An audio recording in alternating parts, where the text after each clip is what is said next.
President Trump and Russian President Vladimir Putin have just concluded their first summit in Helsinki, Finland. At a news conference following that summit, President Trump said he has more faith in Putin than he does in his own intelligence officials.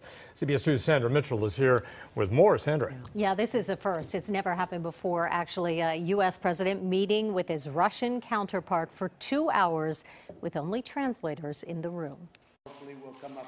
President Trump and Russian President Vladimir Putin shook hands in the presidential palace in Helsinki before their private meeting. I really think the world wants to see us get along. President Trump said they talked about trade, Syria, and some other issues, and he brought up Russia's meddling in the 2016 U.S. election. I felt this was a message best delivered in person.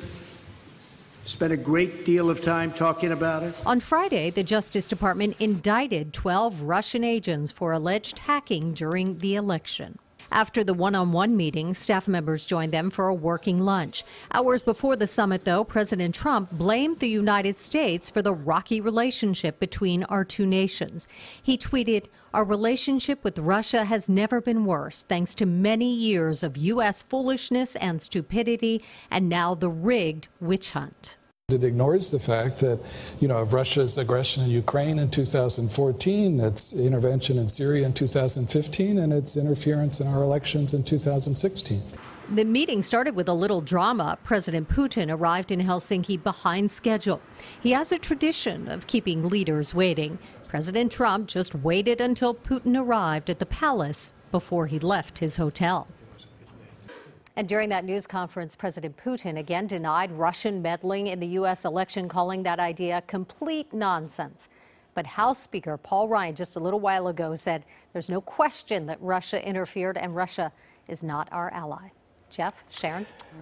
All right, and reaction from the president's own party has been very tough on him. Former CIA Director John Brennan tweeting, "Donald Trump's press conference performance in Helsinki rises to and exceeds the threshold of high crimes and misdemeanors. It was nothing short of treasonous. Not only were Trump's comments imbecilic, he is wholly in the pocket of Putin.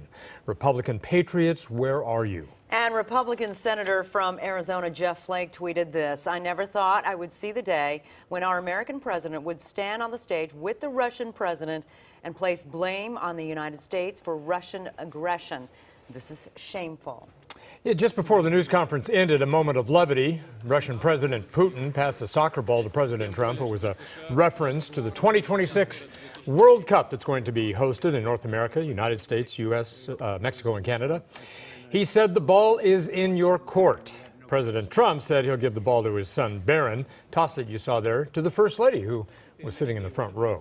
And a little bit of drama before that news conference even got started. A reporter from a foreign magazine was taken out of that room.